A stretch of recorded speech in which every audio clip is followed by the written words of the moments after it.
Good evening, everyone. Hi.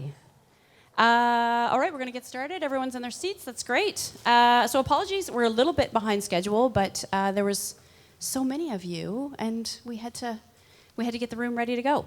So I would like to begin this evening by inviting Lillian Howard to come to the stage to provide us with a welcome. Lillian is a member of the Muchalit First Nations and of Nuchalnuth and Kwakwaka'wakw ancestry. She's also on the City of Vancouver's Urban Indigenous Peoples Advisory Committee. Please join me in welcoming Lillian.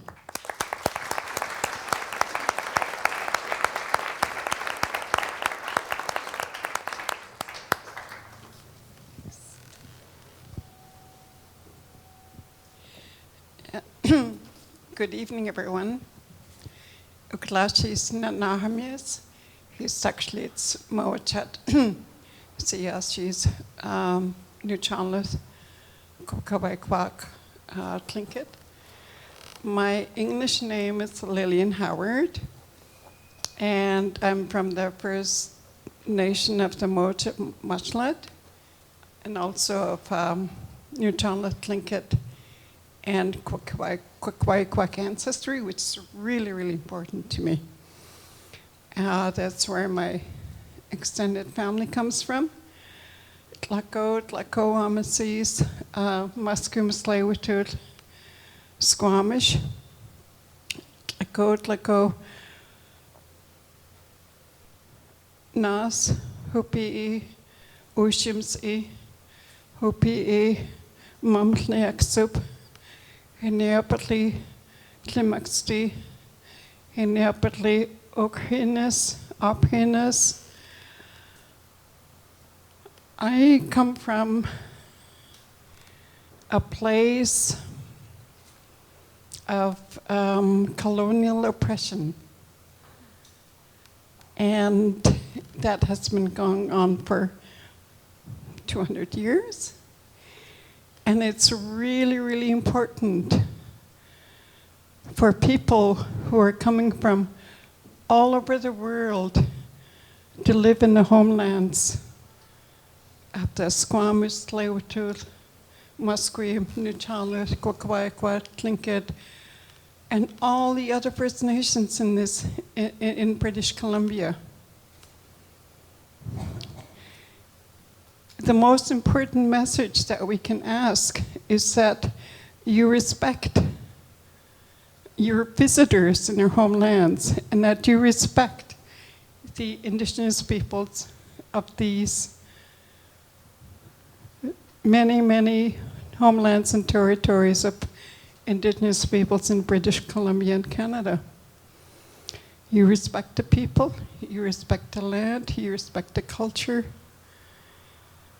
and really work at understanding why Indigenous people are in the situation we're in today.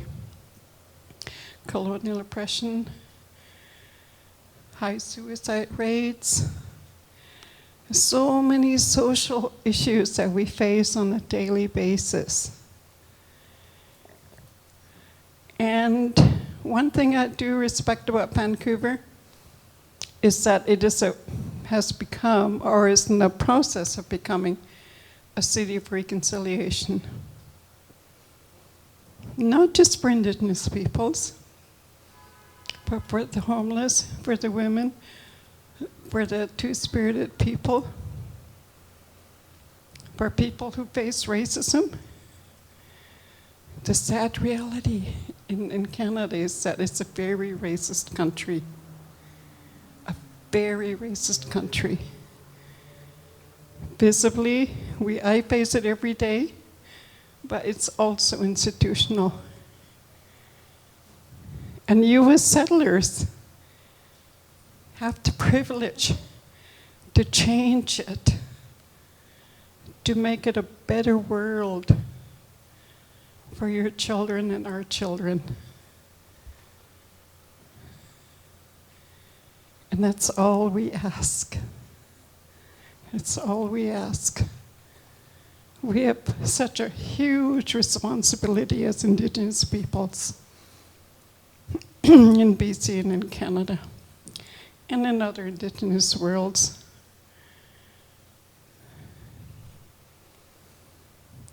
And only you and I can change that. We can't depend on corporations or oppressive governments. We all have an opportunity to make good, positive change in protecting what we know now as Mother Earth. The other sad factor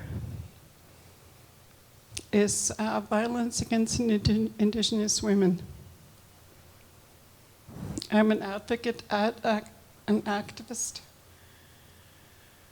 There is so much violence against Indigenous women. I've experienced it as a rape victim twice, being physically abused, being shunned from society. And that's also what's happening to Mother Earth.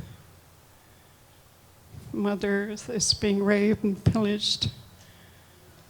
So we really do have a huge responsibility in appreciating each other as human beings. We all have a place. We all have a rightful place on Mother Earth.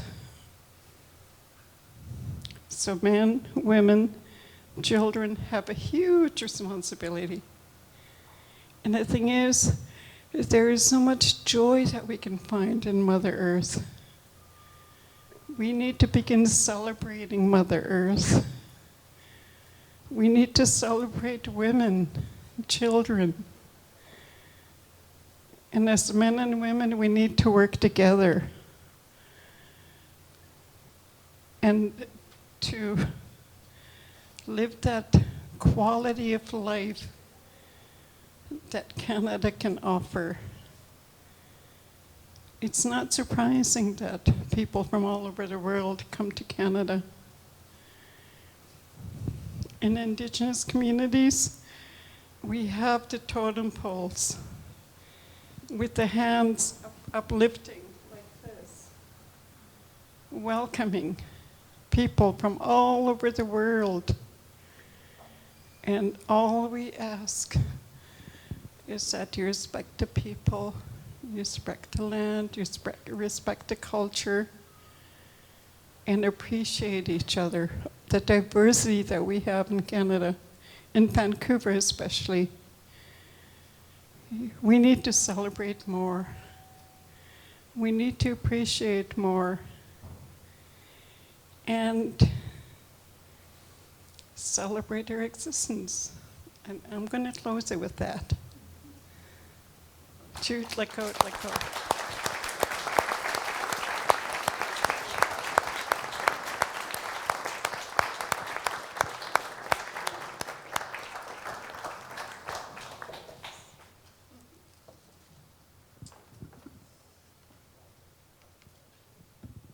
So thank you, Lillian, for starting us off in such a good way with really important words for us to be thinking about as we move into this lecture.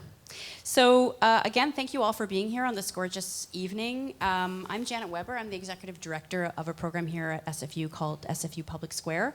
We're a community engagement initiative, and basically that means that we collaborate and we convene to bring people together in places like this to learn from and with each other to work towards solving some of our pressing issues, which Lillian has brought great attention to tonight. We're thrilled to be co-presenting the BMO Public Lecture tonight with the Department of Economics, and thrilled to welcome Dr. Nava Ashraf. We're proud to say this is the 6th time that we have done this event, and we're very excited to be part of this evening. And so are all of you, considering how quickly this event sold out, which it was like hotcakes. It was like a rock show, really. It's quite impressive. And we're also, our team is really excited to be here because we do a community summit every year, and this year our community summit, which will be in April 2020, is on inequality. So Lillian's words, and some of the words that I think you're going to talk about tonight, it's super interesting for us to think about how behavioral economics can help us make better decisions, create better policies, and organizations to improve social welfare. I hope you all enjoy tonight's presentation. I'd like to pass it over to the MC for the evening, Dr. Jasmina Ervovic, I'm working on this, newly appointed Associate Chair of SFU's Department of Economics.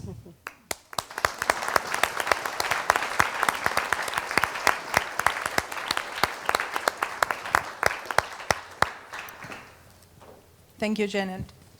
Good evening, everybody. I'd like to welcome you again to this event that's been jointly organized with SFU Department of Economics, SFU Public Square, and SFU Alumni Association. I would also like to thank the BD School for helping host this event and also providing us with a space. And then we also want to gratefully acknowledge the financial support provided by BMO, Bank of Montreal, for allowing us to bring in top economists from around the world in this annual event that's been hosted here at the Public Square. So before I introduce the speaker, I would just like to mention a couple of things. After the lecture, we are going to have a moderated Q&A session, and in this session, there will be mic runners, so you'll raise your hands and they will come with you, to you with their mics.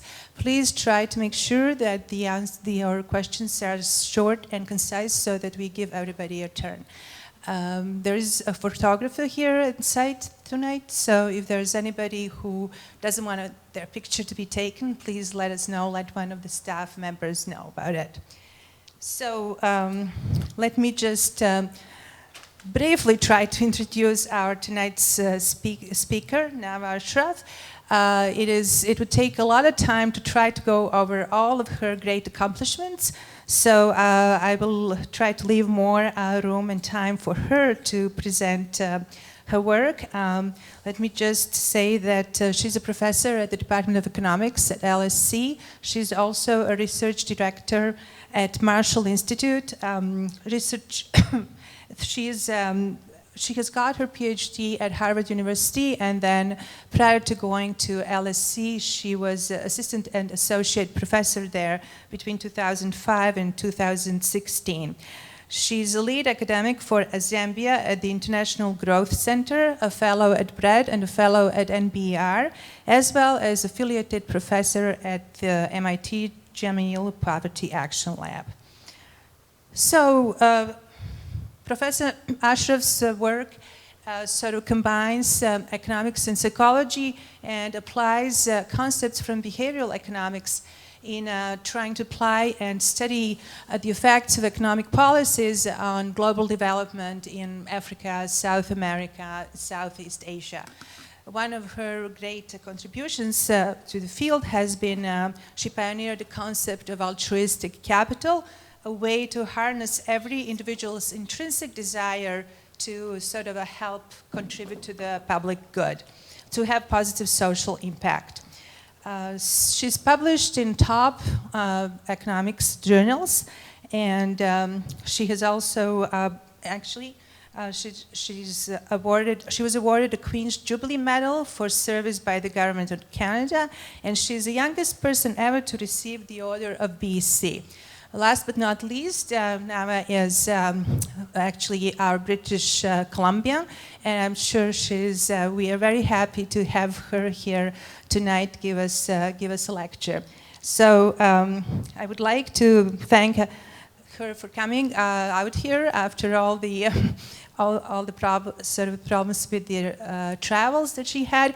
And I would also like to thank David Jacks, who was the associate chair until 2-3 days ago, for actually organizing the whole event. And I'm here just taking over for him. Thank you, David. Nava, can you please come to the stage?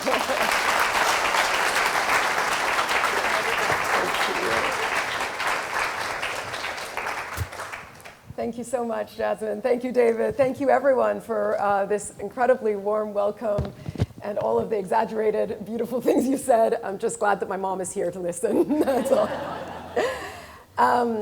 It's such a pleasure to be back in British Columbia and to have had such a beautiful orientation by Lillian. I want to talk tonight about the assumptions we make about human nature that are implicit in our models, and that often we don't really take time to reflect on, but that actually drive the institutions we develop, the incentives we design, the products we offer in the marketplace. And the way in which the evidence in particular, I'm going to be talking about in economic science, has evolved to make us question these assumptions and to potentially come up with other assumptions about human nature. And to really start to imagine together a future in which we are able to bring out the best parts of our human nature, the ones that Lillian oriented us towards. So maybe just to start, I think if you remember, any of you remember back to your Econ 101 classes, you know, the standard, really like kind of almost straw man idea of Homo economicus, the basic assumptions that we have in economic models, are that we are mainly driven by self-interest in economic behavior. That's just been a simplifying assumption. It's been easy to make, but it's not innocuous. And also that we, you know, the self-interest that drives us, we're pretty good at maximizing it. We know how to rationally make sure that it gets done. And indeed, in that process, we're never conflicted. That means everything we do is what deep down we really wanted to do.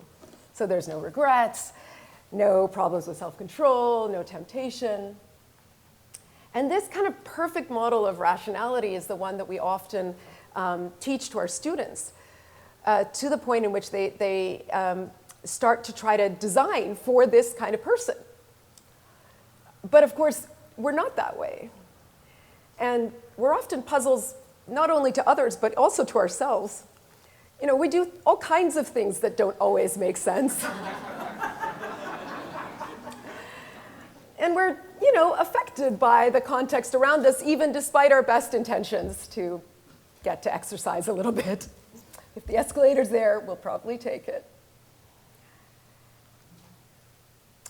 Behavioral economics, which is sort of a field within economics that started as a rebel faction and now is kind of becoming more mainstream, has gotten to bring more realistic assumptions about human nature, that we are imperfect and we need all the help we can get. And in particular, we have strong present bias and limited attention, and these imperfections can be amplified by stress and uncertainty. And that far from self-interest driving the majority of our decisions, in fact, we care a lot about others in economically significant ways. But that crucially, how we design our environment determines the choices we make. And this is this area of choice architecture, of becoming designers of the environment, of recognizing that any environment we're in is actually being designed for us to go in one direction or another, to privilege one side or another. And if we're not conscious of it, then we will go towards whatever direction that the environment is designing us towards. But that we could consciously design environments to bring out the best in us, to bring out different parts of us. And in particular, tonight, I'm going to talk about two areas of application here. One is how we orient towards the future, towards kind of our long-term best interest. And the other is how we orient towards others, towards our kind of potentially inherent altruism. In talking about this, I want to go a little bit beyond where we've been at in behavioral economics. As many of you probably know, we have a lot of nudge units. Even in BC, we have a new nudge unit.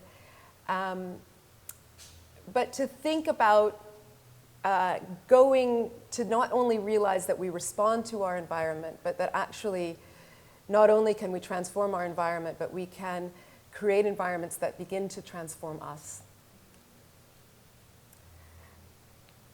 So let's start with our orientation towards the future. This is an early experiment that was done. And imagine in the reception right now, I'm going to ask you, we're going to go out there and you're going to get to choose between fruit and chocolate that's out there. If you were deciding today, would you choose fruit or chocolate for next week? Imagine you were going to come back for another lecture, and today you were going to get it next week. How many fruit? How many chocolate? Yeah. So when this is done traditionally, typically subjects choose, actually very similar to here, 74% choose fruit. Okay, but now I'm going to say, like, right now, it's going to be outside. If you were choosing today, would you choose fruit or chocolate for today? Fruit? Chocolate? Yeah. So very similar. So 74% choose chocolate if it's going to be today. And so this is what we call time and consistent preferences.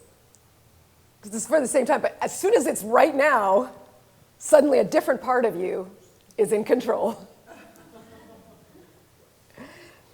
And this is a pretty hardwired part of us, right? Evolutionarily, we have to focus on what's there right now. You can see it in children. I highly recommend Googling the marshmallow experiment and watching the kids try to avoid the temptation of waiting for the next marshmallow. And this is a really important quality of delay of gratification. And it has a lot of roots in the way our brain evolved. Because, we have these many parts of our brain, but in particular, one way to think about this is that we have, the mammalian brain, which was we have the very, very early brain, which is the reptilian fight or flight brain.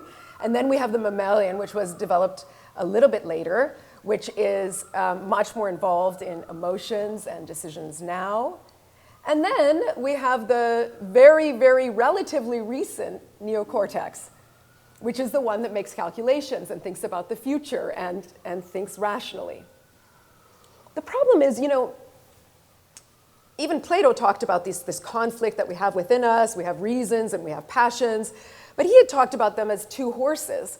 And in fact, it's not really two horses. It's not really a fair fight. It's more like an elephant, a really big elephant that is moving really like in a very intense way, and then a very small rider on top. And the rider is the more recent brain. It takes a long while for it to do anything. Everything else is sort of automatic. And so the question is, what do you do in a circumstance like that, when that's how your brain has evolved? And one way is to basically, that rider is very small. To try to put them in charge and have the willpower is quite difficult. Instead, you can try to nudge the elephant towards the right thing, towards the thing you want. And there's lots of ways that behavioral economics has shown we can do this. So you can shape the path of the elephant for easy progress. So that's things like providing defaults for people to make it just easy for them to do the thing, to giving reminders, for example. You can motivate the elephant as a whole by present rewards and tapping to emotion. Or you can find a way to give more control to the rider, to the little rider on top, which is commitment devices. And that's, of course, what you might remember in your old tale of Odysseus, what Odysseus tried to do. He was very worried about the temptation of the sirens. And so, these sirens would sing a beautiful song, and then all of the men of any ships would always just fall over and be taken up by the sirens. So he put wax in his men's ears, but he asked his men to bind him to the mast of the boat, so that no matter how tempted he was by the siren's song, he would not jump over. And he asked them, "But you must bind me hard and fast so that I cannot stir from the spot where you stand me. And if I beg you to release me, you must tighten and add to my bonds." So this idea of an external commitment, something that just makes the elephant go in that right direction, is something that we probably all use in our lives to some degree. And in fact was something that I saw strongly when I was working in East Africa among many farmers who actually, they would face the temptation of when there was harvest season to spending all the money. And so the way they really wonderful, innovative ways that different farmers found was, for example, one had a lockbox where the neighbor had the key, and another had to planted her sweet potatoes so that they were timed to come due when the school fees were due, so that then they would be used exactly that way. And so we use this insight to try to think about designing innovative products for people in low-income countries who may not face all of the benefits of the institutions we have in developed countries, to be able to help people save more. And we did this in the Philippines in a paper called Tying Odysseus to the Mast as a throwback to Odysseus, with a microfinance bank. And what we did is actually use the informal products that people were using in their houses. So they were actually using these locked boxes. We designed one with the bank, but this was designed based on what people were using, which was a commitment device with a lock that the bank had the key, and crucially, a contract that you signed with the bank to not let you withdraw the money until a certain date or amount had been reached. So similar to the lady who planted her sweet potato, but creating this as a formal financial product. And what we found is that, in fact, those people who had the same time and consistency that you saw with the fruit and chocolate for today versus next week were exactly the ones who wanted this commitment device and asked for it and took it up. We randomized the offering. And compared to a control group who had access to a regular bank account, after 6 months, they increased their savings by 46%. After 12 months, they increased it by 80%. And that's just on average of the people offered the product compared to the control. This was, at the time, very different from the discourse in microfinance, because the discourse had been really focused on giving out loans. And in fact, the idea that you would, people would voluntarily want to actually tie up their money was quite strange to think about. And we were quite worried about it, but it turned out that it actually had strong welfare implications for the families as well, and increased bargaining power and female empowerment for the women who were offered this product. And since then, commitment devices have been shown to, similar to, in this same way, to stop smoking, to facilitate fertilizer adoption, to get sobriety from alcohol.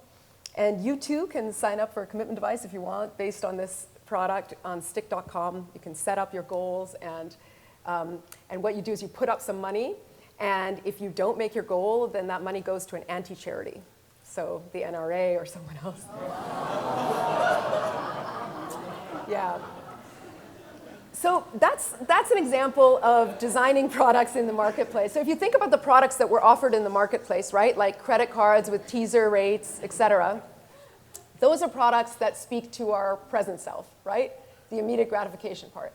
The idea here is to offer products, to design products and offer products that can help us reach our long-term goals. But of course, to reach your long-term goals, you have to have a really clear idea of what your long-term goals are. In fact, you have to be able to imagine the future. That's not an easy thing. So there's an old, there's a paper from Becker and Mulligan that talks about what is it that makes people be able to, some people be more patient than others, some people be more time consistent. Is there something that actually determines this? And actually, this is a throwback to an Austrian economist from 1891 who says, the present always gets its rise. It forces itself upon us through our senses. To cry for food when hungry occurs even to a baby. But the future, we must anticipate and picture. To properly anticipate and picture the future, to imagine the future, is not straightforward. Why? Because actually, it turns out that the way we imagine the future comes from the same part of our brain that pulls from memory. And so it's the same parts that are active in thinking about the past and thinking about the future. If you've been through any kind of trauma, it can really undermine the capacity to think about the future. This leads to a sense of a foreshortened future, where you keep thinking that something is going to go wrong.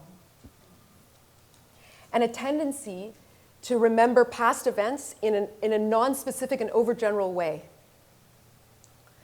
And because all of that past has that resonance, it means that thinking about the future is either non-existent because you can't do it or you don't want to, it hurts too much to do it, or it's just very murky. You have no idea what it could possibly offer. Whereas in our models, of course, we think about people having a very precise and clear idea of the future, and then maybe they have a discount factor. But what we're trying to do now in the experiments that we're doing is to go beyond that and to say, what does it really mean to try to imagine the future and to invest and train our ability to imagine a future that's different from our past. And we're doing a new experiment that's in progress right now, actually, as we speak in Bogota, Colombia, that really posits that this time inconsistency that we see is maybe not a problem of self-control or willpower, but really a difficulty from people being unable to properly, fully visualize their future. And this may be very active for victims of trauma. And we're doing it in Colombia because there are so many victims of trauma from the conflict that arose. That's initially why we started doing it, although many who are involved in our experiment now are actually migrants from Venezuela who face much more recent trauma. So this kind of, the impoverished positive imagery in terms of thinking about the future and overgeneral memory in terms of thinking about the past makes it difficult for people to imagine the future in a constructive way. And the neuroscientist and psychiatrist that we're working with, Emily Holmes, she's done a lot of extraordinary work looking at the way in which people who are depressed have difficulty looking at these realistic images and using the power of emotionally rich images to imagine the future. Because, of course, when you have that emotional resonance in the future, that's part of what motivates you to start acting towards your future. And if you have intrusive memories of the past, that also can impede your actions. So what we're working to do is based on all of her research to create the capacity to stimulate the future accurately through mental imagery. And she's done a lot of this work with people who've gone through trauma. And what we worked with her to do is to design a curriculum for entrepreneurs to think about a future post-conflict. And the idea is to train the capacity to think about the future. So as I mentioned, in Colombia, there's over 8 million victims of conflict. And they have a tremendous amount to offer and contribute. And in fact, it's a country in a great period of reconstruction at the moment where there are actually a lot of material resources available for people who would want to become entrepreneurs and rebuild. But there are these often psychological barriers. And so we're doing this intervention with around 2,000 micro-entrepreneurs, which has a curriculum of entrepreneurship that incorporates this visualization of the future. And I was just there, and it was so inspiring to see people start to imagine themselves in the future, start to imagine their customers, start to imagine how they can contribute through their mind's eye. And in fact, entrepreneurship is something, in order to be innovative, in order to think about entrepreneurship, you actually have to do a lot of imagination, right? And so, so this is something that we want to think about how you can actually train this capacity. And then we're going to compare it to, like all of the work that I'm showing you today is all with field experiments. So there's randomized controlled trials in the field. And we always try to compare them with like with like as much as possible. And so we're going to be comparing with regular entrepreneurship training without this sort of additional visualization. So that's about thinking about the future and about ourselves in the future, our self-interest in the future. What about thinking about others and orienting towards others and our relationship to others? So let's go back to these assumptions. And let's tackle the base one, which is that self-interest drives human behavior. Probably those of you who are, might remember one quote from Adam Smith, probably this one, that it's not from the benevolence of the butcher, the brewer, or the baker that we expect our dinner, but from their regard to their own interest. We address ourselves not to their humanity, but to their self-love, and never talk to them of our own necessities, but of their advantages. So this idea was the idea that, we don't need to rely on people's altruistic motivations to have the market work. We can just rely on their self-interest to provide the needs of the market, and through the benefits of the market, we will get what we need. The thing is that this actually then led to the designing of incentives and work environments that rewarded self-interest and arguably promoted self-interest. The irony is that this is not even what Adam Smith meant.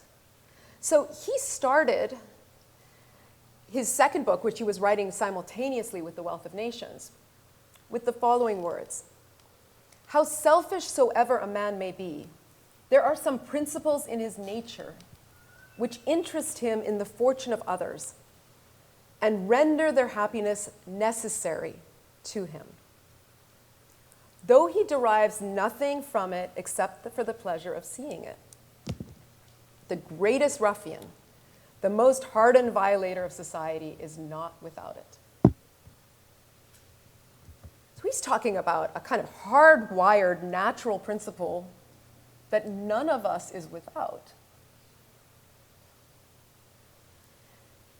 And actually, over the last 30 years of accumulating evidence in behavioral economics, we've shown sort of the extent to which people are willing to give up their own interest to donate to other people, for example, in experimental games, to show how necessary others' well-being is to us. But the assumption of the self-interest being the main driver of our behavior is still very prominent, because despite the fact that we've had this evidence, many have argued, that's often in a lab setting. It's kind of construed in a particular way. If you put people in the marketplace, they're not going to behave in this way. And so the assumption remains. And we wanted to ask the question in this another experiment that I'm about to tell you, whether you could actually incentivize economic activity through leveraging existing social and altruistic motivation, and to try to think about how you could test it with field data. So I'll talk about one of these early experiments we did in Zambia to try to get at that, and how you can potentially leverage altruistic motivation, which then set us on a journey to think about whether we could, similar to what we were just talking about with the time preference, but in the realm of altruistic motivation, not just nudge people to do a little bit more altruistic action, but potentially to transform, to build altruistic motivation as a capacity to serve others. And so I'll talk about that after this experiment. But first, this experiment. So this was an experiment that we did with a social marketing firm. It was a public health organization in Lusaka, Zambia, who was facing a dilemma.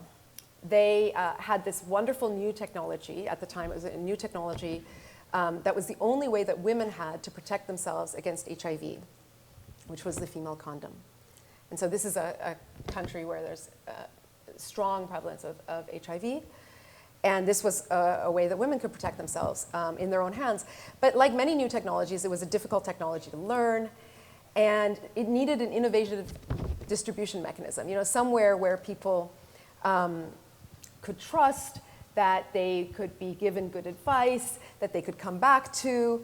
And so they thought about where is on every street corner around us where people gather and talk about these things and where we could distribute female condoms.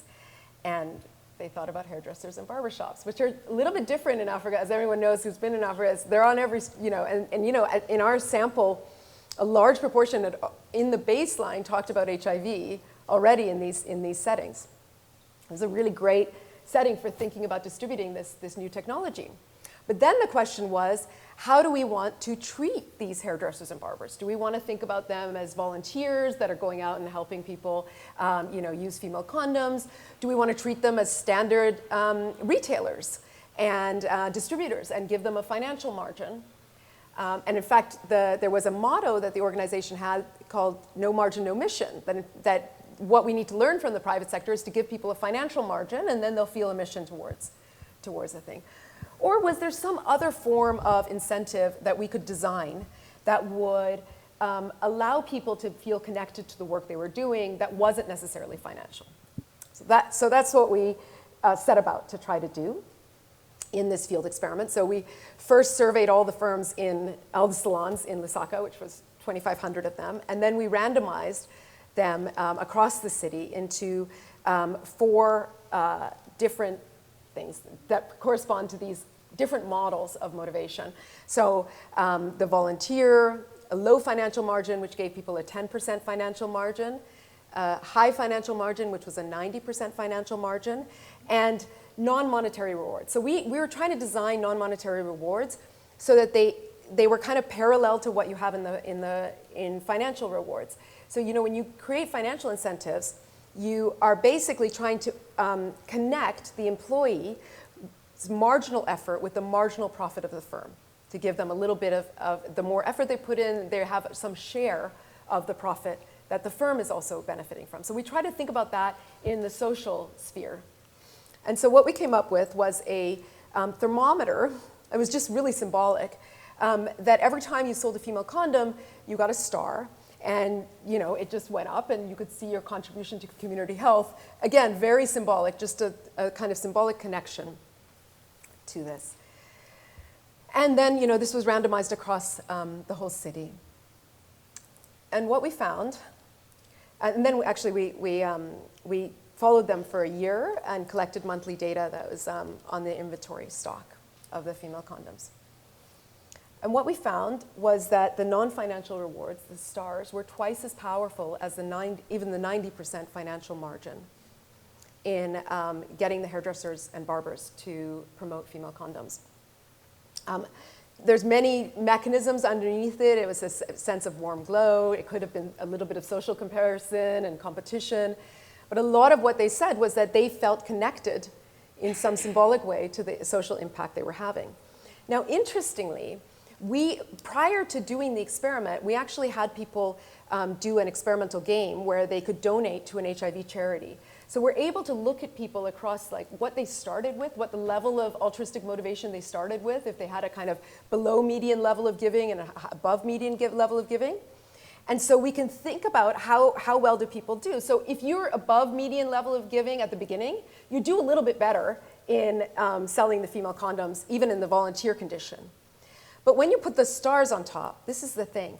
Stars help everyone do better, the low people and the high people. But they help the high people even more. So it's a way of leveraging the existing altruistic motivation across the board, but particularly for people who start out high. Importantly, financial incentives don't crowd out those people. So we often think that money will somehow corrupt or make people feel like it's a dirty activity. In fact, it was far from it. People felt actually valued by what they did, and this crowded in their altruistic motivation. So this led us to be thinking that employees' pro-social motivation can be a source of value for an organization, right? Similar to financial capital, as you could see exactly here. And that, in particular, financial incentives don't necessarily crowd out pro-social motivation, can actually crowd it in. And non-monetary incentives can be designed to leverage this pro-social motivation, similar to effects shown by Adam Grant, for example. And we started thinking in particular about this building of what we call altruistic capital. So if this is a source of value for individuals and then eventually for organizations, it can become an asset.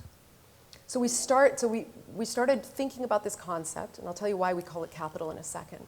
But we start from the premise that every individual has some latent desire to serve, And it can be from any part of the distribution. So you can think that people have just like we have the people in the low donation and high donation in the hairdresser's experiment, but there can be people who are kind of jerks and people who are angels, and everyone's across the board.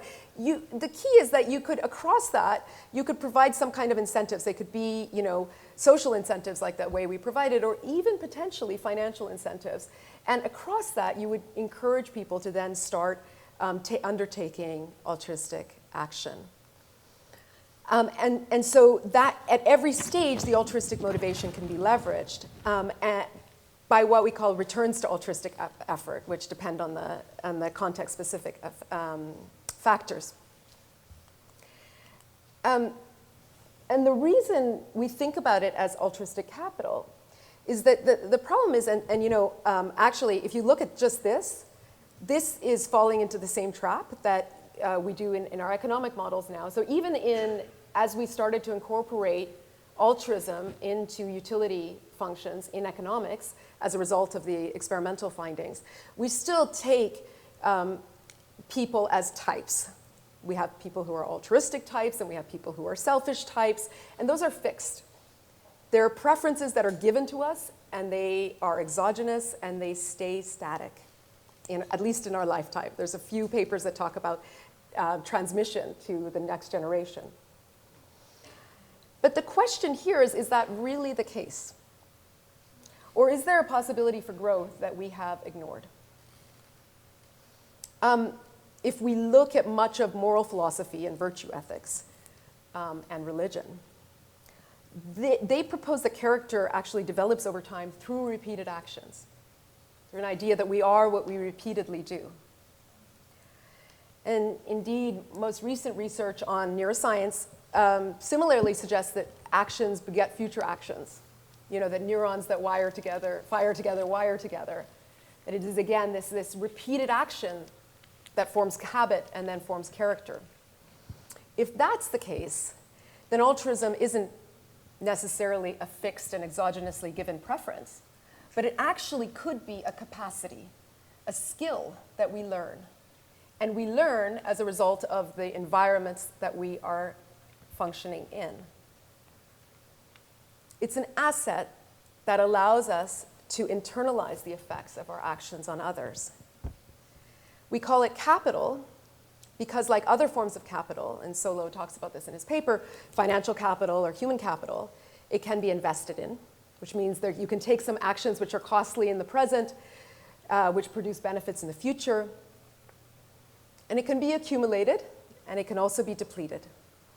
The important thing is that, and this is really interesting because what it implies is that an organization would need to you would need to basically shift the returns, but then after a while, that would only need to be for a certain period. After a while, it could have its own dynamic. And what this suggests is actually, in a world where you have fixed types and fixed preferences, if you have an industry where there's a lot of those people on the left side of the kind of jerks, you'd have to basically take everyone out and recruit completely new people. If, on the other hand, you could think about accumulation, that would suggest a path for changing culture within the organization, and then therefore changing people and transforming people. And we're thinking about the paths of this, and I'll just talk about the various experiments that we're in the process of doing in this area. And so you could think about the altruistic capital accumulating through various things. So habit formation is one of them, which is very much from behavioral economics, or learning by doing, which is just this, we are what we repeatedly do. But it could also be, and I've heard this from many people, that they never actually did realize how happy it made them. We know this from psychology too, that people regularly underestimate the happiness it gives them to give to other people. So if you have any uncertainty about your own preferences about that, then actually experimenting on that and finding out is one path to which you could accumulate this altruistic capital. And the same about others. Imagine if you're in an industry where you think everyone else is like that, then you would behave like this, and then you're just in this equilibrium where everyone is behaving very selfishly, not realizing that actually everyone would love to be behaving differently.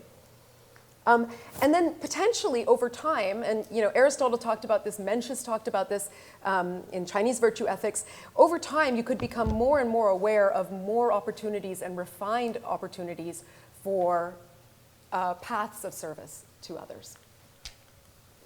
And so that could lead to basically altruistic capital moving in this direction over time and throughout society. Of course, it can also deplete.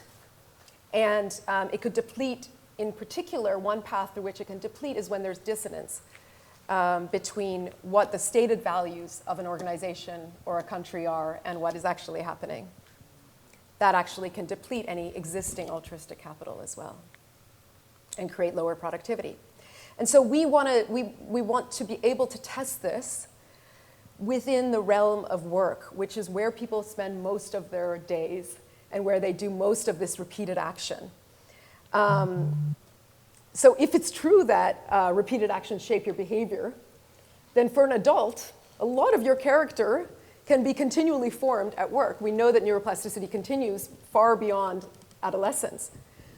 And so it's not a surprise, actually, that this generation is very much demanding meaning in work and for their work to have social impact.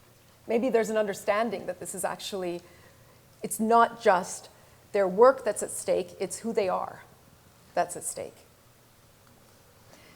We're thinking about this in particular in the banking industry, where it's often characterized by a dysfunctional culture that fosters dishonesty, and this has been documented, but of course the financial crisis really brought this to the fore for everyone. But banking is something that arguably has one of the greatest effects on social welfare through being able to allocate credit to productive activities. So what we're doing now is collaborating with a globally private bank whose clients are among the wealthiest individuals in the world to really think about what it means to connect to the social impact of this work. And it would be a randomized control trial that allows clients to connect with that. And so what we're doing is designing a workshop that helps the employees to reflect on their own altruistic capital and then take on the perspective of their clients and help them understand how they can develop their altruistic capital, not only in their investments, but potentially in all the other parts of their lives. Of course, that requires an alignment with many other things, including the forms and the incentives that these employees face, and data on the social impact of these investments. But it will allow us to see, what we're hoping to do is actually track all of these employees over many, many years to be able to see changes in their own awareness and other activities, as well as clients, and then ultimately of the investments themselves. But the thing is that altruistic capital is something, I think often when we think about an altruistic activity, we think about it as, I'm going to give to philanthropy or I'm going to volunteer. And now here we're trying to think about, yes, connecting your work to the social impact it can have and thinking about it as service. But actually, we started thinking a lot that, altruistic capital is something that should really be across many domains. Because all of our lives contain so many different aspects. And so we posit, this is a hypothesis that we want to test in the next experiments, that taking altruistic actions in one domain can help you be more altruistic in other parts of your life as well. Again, that's different from a lot of the prevailing discourse in psychology, which suggests that you might actually, by doing altruistic action in one domain, you might feel a moral license to do less altruistic action in another domain. This suggests the opposite. And so you can think about many domains, that in fact it's not just your work, but it's how you treat your family members, it's how you treat your coworkers, it's what you do in your community, it's the investments you make, the personal relationships, et cetera. And all of those feed into your building of altruistic capital and can spill over. And so this is a way in which, you invest in green energy, let's say you start volunteering, that altruistic capital starts to grow, support local businesses, you teach your coworkers, that altruistic capital starts to grow. But then you stop volunteering, you neglect your personal relationships, the altruistic capital starts to deplete. There's like an atrophy of a muscle. And it's taking into account that the actions today will affect the cost of the actions tomorrow. And so we're looking at this spillovers of domains in the realm of conscious consumption, which is something that I think a lot of companies are thinking about, a lot of consumers are thinking about, and the idea is that while a lot of what we think about as sustainable consumption or conscious consumption is kind of a fad or a trend, is there a way to design it so that it actually starts to spill over into other realms? And so that's what we're in discussions with to look at. I realize I have 5 minutes, so I'm just going to go to the next one. And basically, we're going to think about offering people opportunities after they've done some kind of conscious consumption, what we call conscious consumption, in the grocery realm, and then think about to what extent it spills over. And again, one dimension of this is creating a sense of identity that you want to be consistent with. Okay, so and then the final one is really just this paying more attention to the various opportunities to serve. So this last experiment is something that actually I'm personally motivated by, and so let me finish with this and then talk about my kind of personal stake in all of this. What we were really interested in is just this dynamic that I think exists all over the world, and that we're quite everyone's sort of in the discourse on future work thinking about, which is that there is a strong trend of unemployment, particularly among men of a certain age, that comes often through automation, for example, the closing of factories and mining. Something that's a very big deal in the UK. And it's particularly challenging for the older cohort, because what happens is they might have extensive experience in the field. They lose their job in the industry that they've been in for their whole lives, and they can't find another job in that industry. They lose not only their sense of their income, but really their sense of identity. And so even when the income is covered, the sense of meaning and identity is not. And the idea here is that potentially, if we can open people to the idea of thinking about where they can asking the question of how they can best contribute their skills and talents to society, they might be able to open up to a whole realm of jobs that they may not have thought about previously. It basically creates a weight on another aspect of the job, rather than just status or income, but rather how much will this job help me to serve society? And this is particularly important when you think about, like, at the same time that there is this closing of factories and mines, there's a great shortage in the service sector, in particular in the health sector, in the UK, for example, and also in Canada. But there are these cultural and psychological barriers of moving people into that. And so we're collaborating to create a volunteering program that is involved with an orienting and debriefing workshop that helps people think about how they want to best make their contribution to society. And that is very motivated by a quote that's very much motivated me in my life, that work done in the spirit of service is the highest form of worship, which is a quote from the Baha'i writings. And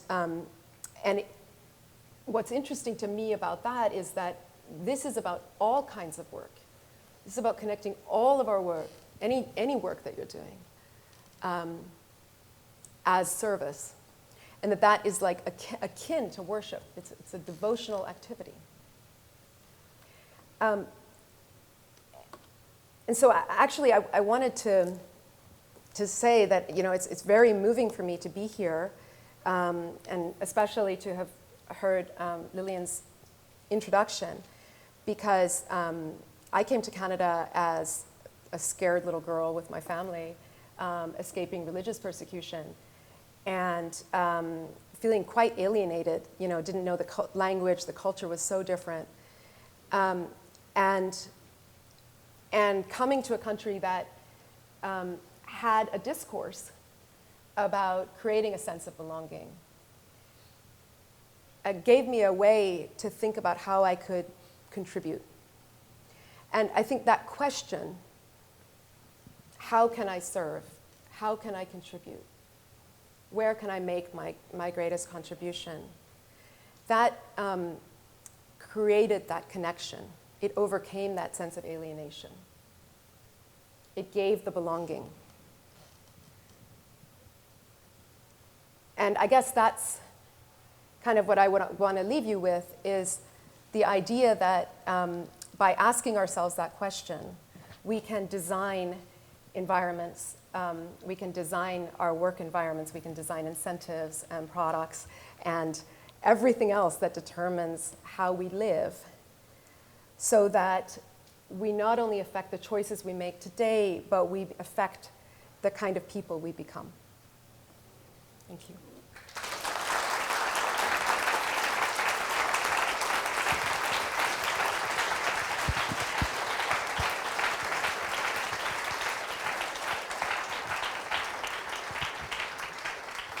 Thank you very much, Nava, for this excellent and very exciting lecture. Now we are going to open our Q&A session. So I will be taking questions. I can see our mic runners. Can you?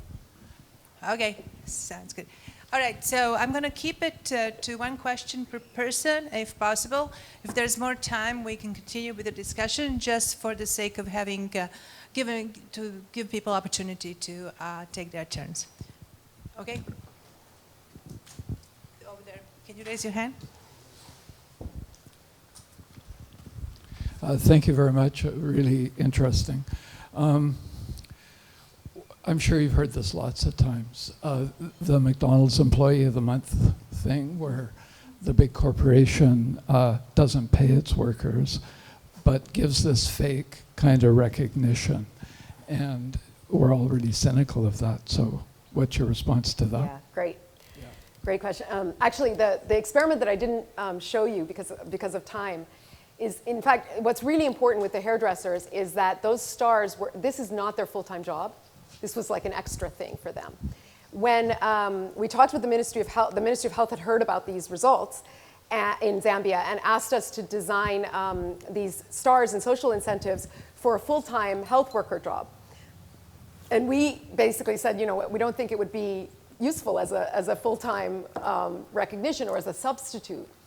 And so, in fact, we did an experiment where we randomized whether people were recruited using just help serve your community or some kind of social recognition versus, you know, career incentives to actually help them flourish on their own. And what we found, and so this was for health workers that were providing health services in remote rural communities. And what we found is that those who were recruited with career incentives actually did 30% more household visits and had significantly larger impacts on the health of their communities than those who were recruited with just help serve your community. So I think it's very crucial when we think about something that is like a full-time job, that we're not kind of pretending to placate people with these non-financial incentives. Okay, thank you. Next question, over there.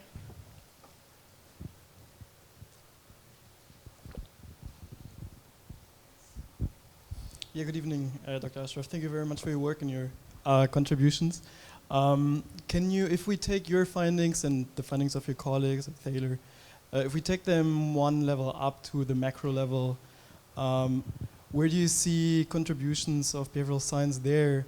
You can see that in DSGE models we're adding frictions after frictions, but there isn't really a breakthrough. I feel like do you think there is a role that behavioral science can play also in macroeconomics? I think there's actually a very, there's a group, like a network now on behavioral economics and macroeconomics. I think there's a lot there. I would say I don't want to talk about an area I don't know anything about, so, or less about than I know in my area. Okay, thank you. There was a question over there. I think first I can see the row you over there. Can you raise your hand, or is it? Yeah. Do you?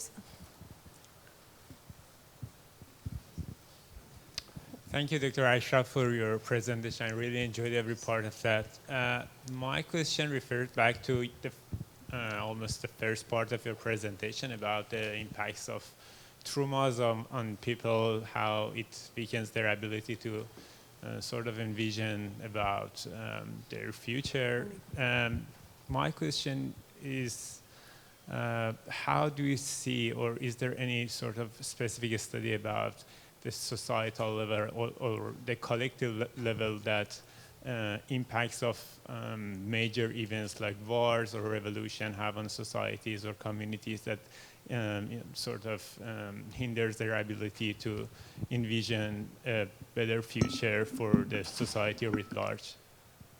Thank you. I think there's an extensive literature on that. Again, not in economics, but in other fields. It is interesting how, just like there's post-traumatic stress disorder, and there's also post-traumatic growth. So individuals vary tremendously in whether they're able to actually grow from the traumatic experience or experience worse outcomes. I think the same is true for countries. So it's very interesting working in Colombia or speaking to the government in Rwanda, where I think in part the trauma actually, now that it's been resolved, but that's the thing, I think there needs to be some reconciliation process that comes to terms with the trauma collectively. Because otherwise there's no truth in it. But I think, but when there is that, there's a kind of hyper-awareness of the vulnerability that we face and the interdependence that we have. And that awareness, I think, causes you to be even more vigilant in contributing to each other and making sure no one's falling behind. That's at least the experience I've seen. So I think countries probably have a similar pattern as individuals. Thank you. Fernando was next over there. All right, thank you. So my question relates to both the altruistic capital and this idea of the capacity to imagine the future that you stress. And it's related to the intergenerational transmission of these things, because there is a way that we socialize and we learn about this capital and capacity to imagine, and whether there's any evidence or any thoughts on that. Yeah, so the Becker and Mulligan paper that I mentioned initially exactly talks about that, is sort of how families transmit this capacity to imagine the future. And that actually then becomes yet another factor that creates this wedge between families that are doing well and families that are not. Thank you. There is, I think, over there, yes. Can you bring the mic? Thank you. Well, thank you very much for such a motivational lecture, even though it was about economics. But as I was listening, I thought it would be boring because I come from a social science perspective. And I was listening, I was constantly thinking about two persons, Anthony Giddens and Amartya Sen. So Amartya Sen talks about enhancing the capabilities and the human agency, and Giddens talks about the structuration. So I wonder, by any chance, have you thought about how your concept of altruistic capital, which I consider is the accumulation of good work, kind of karma, relates to these two concepts of the social science? Sorry, what was the first one? So I'm familiar with Amartya Sen and Anthony capabilities. Giddens' structuration, Anthony Giddens from the London School of Economics. He talks about structuration, that the individuals, they interact, and as they interact, they draw upon the rules and the resources. So if we, for example, manipulate the rules and the resources or change them, those would then change the human behavior as well. Yeah. So I wonder whether, your concept relates to these two Yeah, I think it does. I think it does on both dimensions. I think the Gibbons one is much more about the system-wide things. And I think actually there's increasing incorporation within economics of how institutions can create certain kinds of citizens, for example. So Besley and Person have a paper on that. The capabilities work has very much motivated my work, and Amartya Sen obviously has very much motivated me. I think what's interesting actually is this is certainly a capability. I don't know if I would call it karma. But it is a capability that provides a form of empowerment that we might not usually think about. So we usually think about empowerment as something that is sort of independent of others in some way, creating agency, creating a voice. This is a kind of empowerment that comes from figuring out how you can contribute to others. And that creates a sense of agency. It creates a way out of helplessness. Thank you. Yeah, that's it. Next question. In your talk, you explained the concept of the finding and the mechanism of altruistic capital. But in North America, our economy system is operate on the shareholder value, which maximize profit. So for the last 4 decades, government keep giving out financial rewards such as tax cut or non-financial rewards such as recognition to corporations that can so that they can create jobs. But reality is that has not happened. Corporations, they instead of investing and creating jobs, they just they buy back stock. They put the money back into buy back stock. So I'm wondering, your altruistic capital, the experiment in Zambia, are there any way that can be applied to corporations that help them to nudge them in a positive way?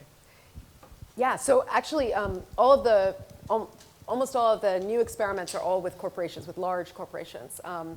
One is with a major global bank, and the other one I haven't talked about is a major global consumer goods company. And it's really about taking corporations who claim to want to have a social purpose and saying, what does it mean to actually live that fully? Because a couple things I want to say about what you're mentioning. First of all, altruistic capital isn't, one form of it could be financial capital used for altruistic purposes, but it's much more than that, right? It's about the capacity within individuals. Of course, it can aggregate within an organization.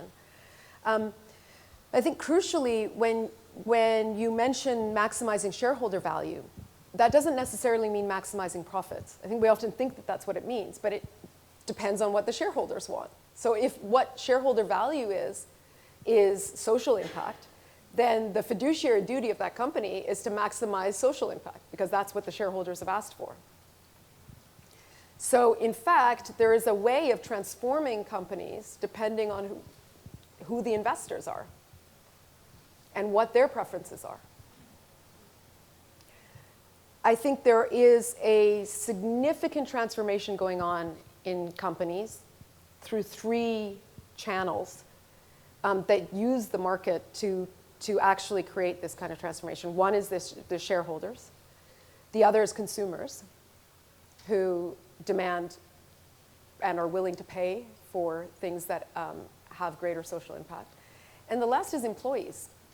I think that is actually probably going to be the biggest one, is as more and more people are demanding work with meaning and social impact, companies will not be able to get away with. So what's happening now is that they've already seen that. So what they do is create missions that have purpose. But then, like we talked about, you could have, that could be even worse if the rest of your company is dissonant with that. So very soon, I think many companies, in order to recruit and retain talent, are already starting to and will need to think much more about how they can truly create social impact. Thank you. Okay, let's go to the other side now. Who was first? Maybe you? Okay. And then after her, it's you, in the red shirt. Thank you for the very informative and very touching presentation.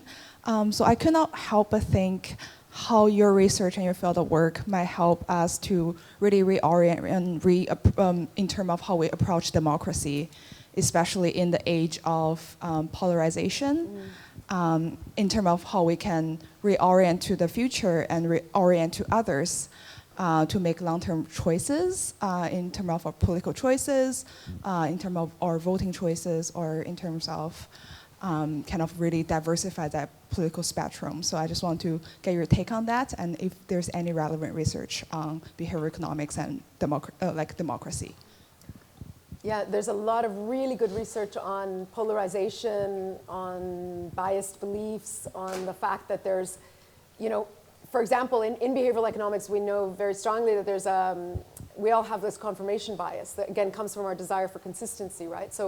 So we want to hear things that are consistent with our prior beliefs. It makes us feel better, and we don't feel dissonant.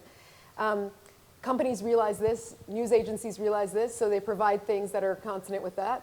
The more we have that, the more we want it, and then we can just polarize through that. So actually what that requires is us going against our hardwiring and looking for disconfirming evidence, really searching for things that are maybe different from what we think. And that's hard. I think it actually, again, it goes against kind of what's hardwired in our system. And the incentives in the market are to provide what people want, which again is this consonant, this confirmatory evidence.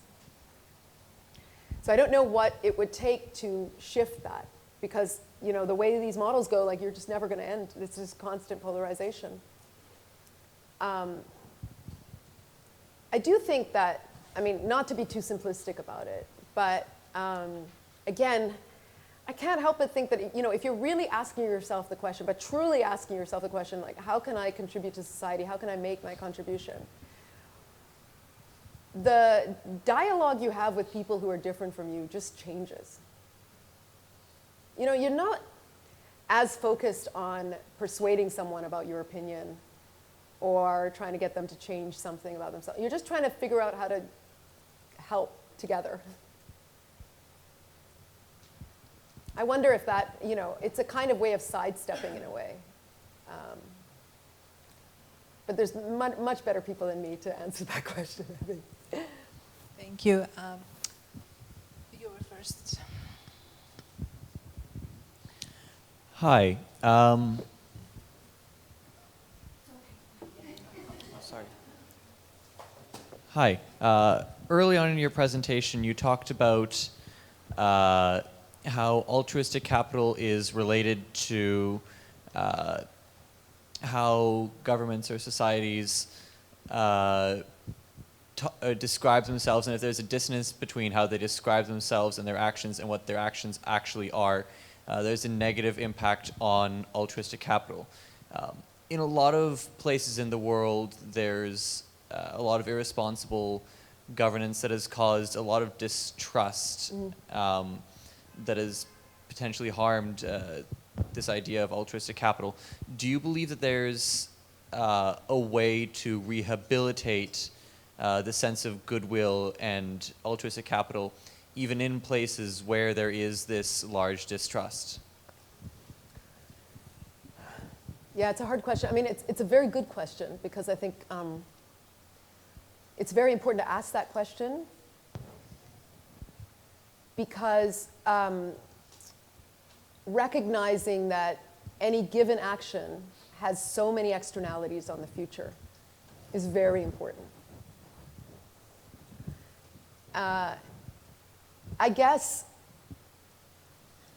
if we think about altruistic capital like a muscle, it can atrophy, but maybe it can be built up again, slowly. I think what we know from trust in the literature is that it has to be built. If it gets destroyed, it's quite difficult to rebuild, and it needs to get rebuilt very slowly and little by little, with just little actions that keep reinforcing. And I guess I would say that that's the way you would do that. But both as you think about governments and what governments can do to decrease trust with people, and companies.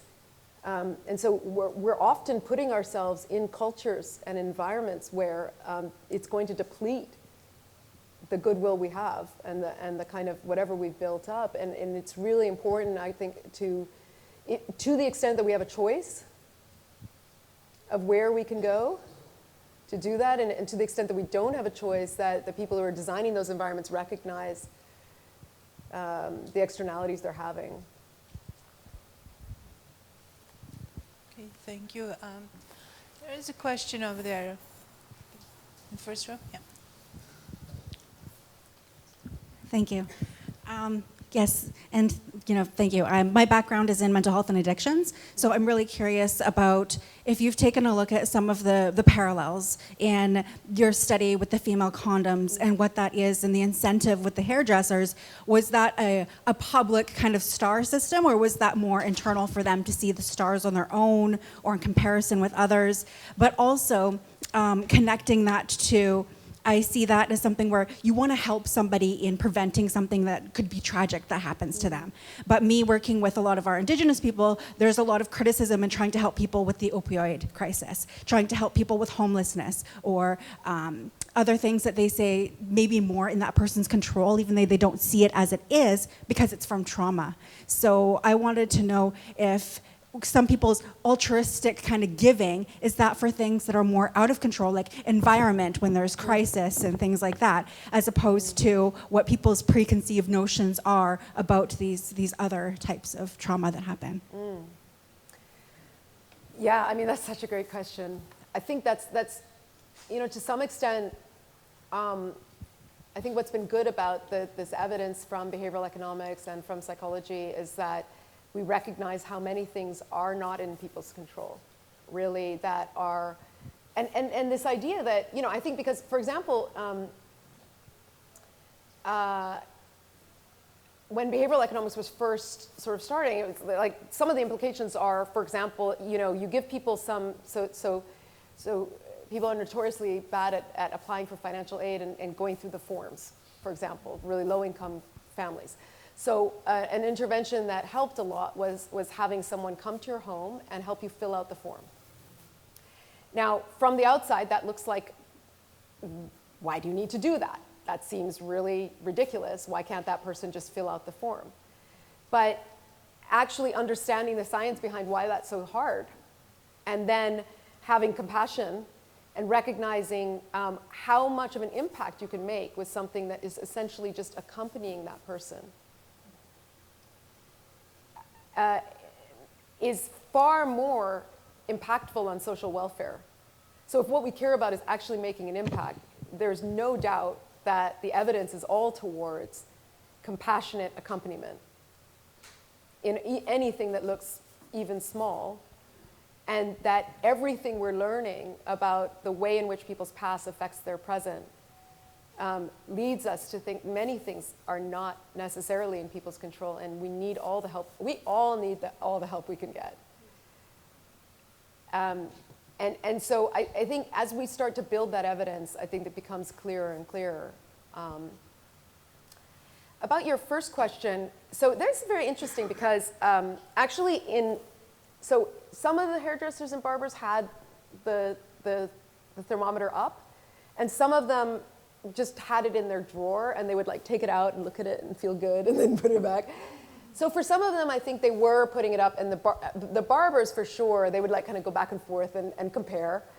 But for a lot of people, it was just that kind of personal connection that they felt with what they were doing.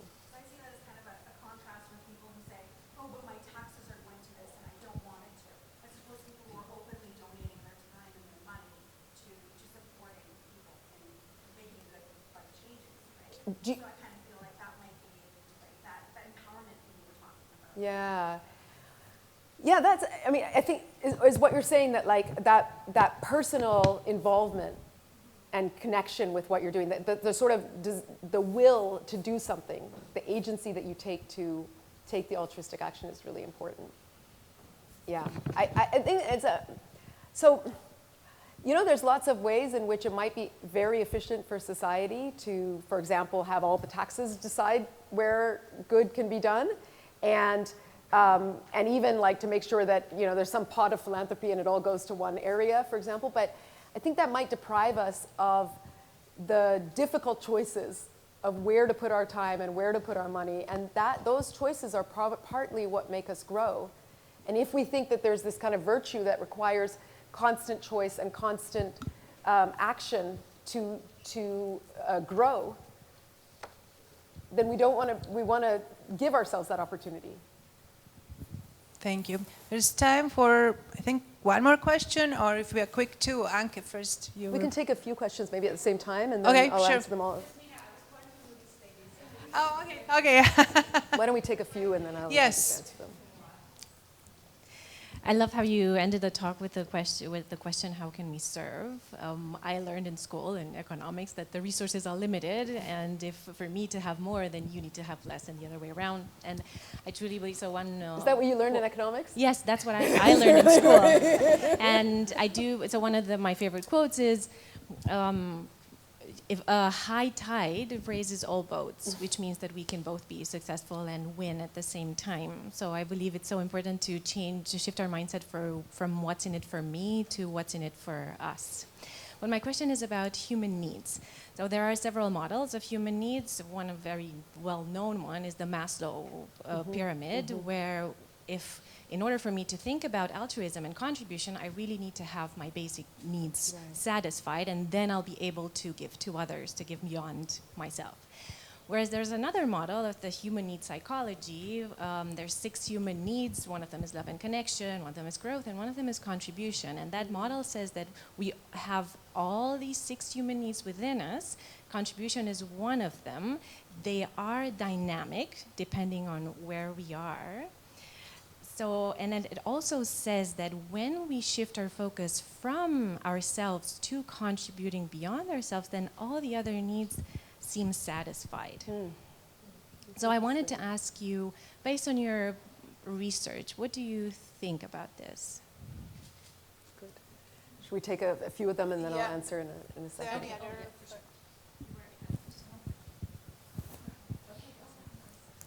Yeah.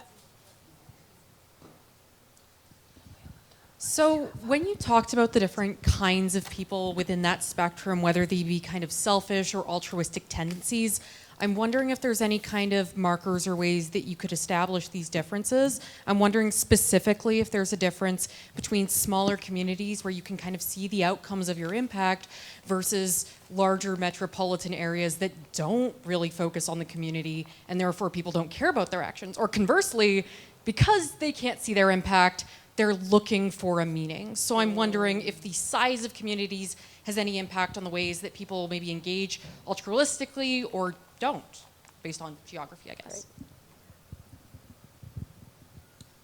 Right. Okay.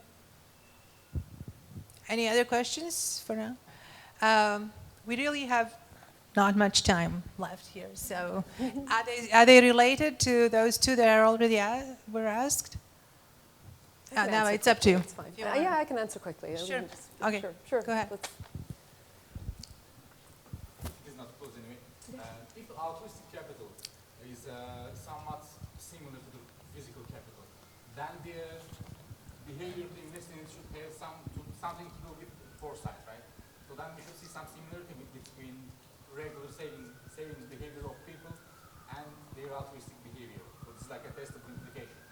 Do we see that, or? I'm not much familiar with the literature, so do we see such a relation or not?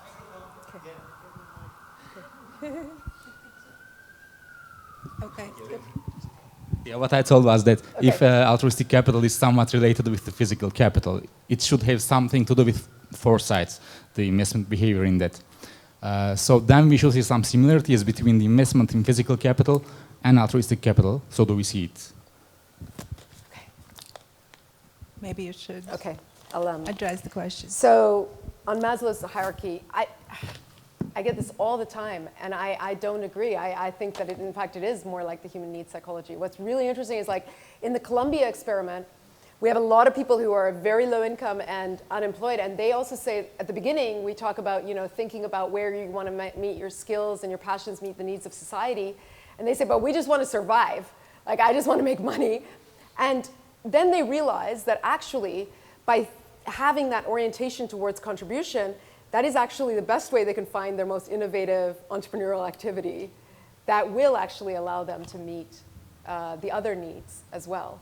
So I think that focusing on Maslow's hierarchy deprives a large majority of people of what we all want is to how to find contribution and meaning, without discounting how important the survival is as well. Smaller communities. This is really, really important. This is a very big discourse in the UK. It might also be in Canada about, what they call somewheres and anywheres, like the people who are rooted in their small communities versus people who are sort of metropolitan, cosmopolitan, and who's more selfish versus not.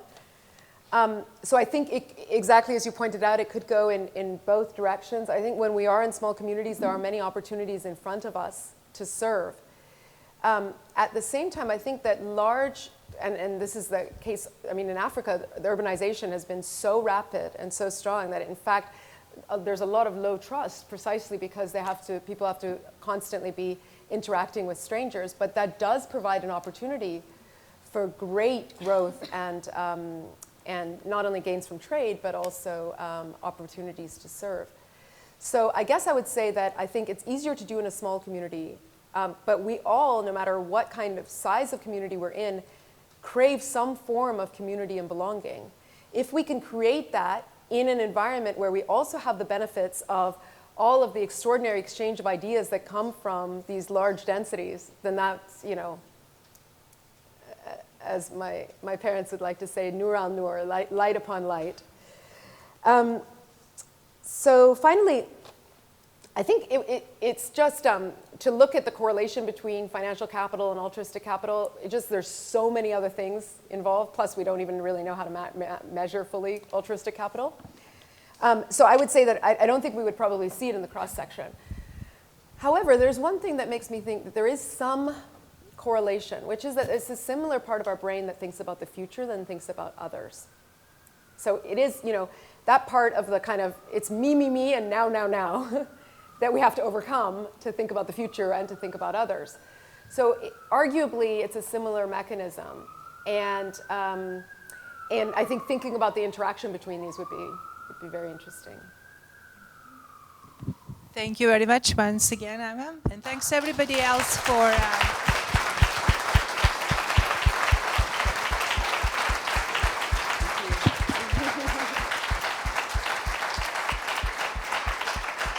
Thanks everybody for attending tonight's event. Again, Nava, thank you so much for an extremely exciting and interesting talk and discussion, and we are giving you a gift. But again, many thanks to also the staff from the Public Square, SFU Public Square, as well as Department of Economics, without whose help this would not have been possible. Many thanks to everybody. Have a good evening, and you're all welcome to the reception that's outside in advance. Thank you.